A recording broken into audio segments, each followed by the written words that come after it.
How to order and pay on Shop app.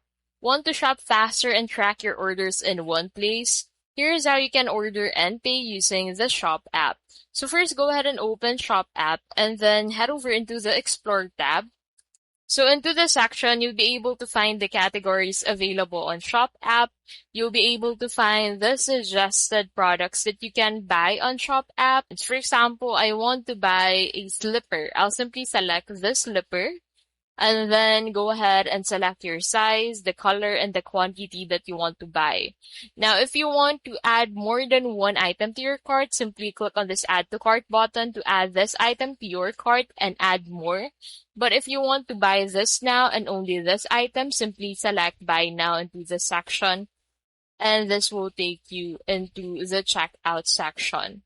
So on the checkout section, make sure that you have verified your mobile number, and then go ahead and enter your delivery address, such as your country or region, first name, last name, address, apartment, city, state, zip code, shipping method, and your payment method. So go ahead and select your payment method. So as you can see, you can also pay in installments. You can pay in 4 installments and pay every 2 weeks with no interest or fees. And then into the section, you need to enter your credit card information or your debit card information if you're going to use that for checkout. And that is how you can basically order and pay on Shop app.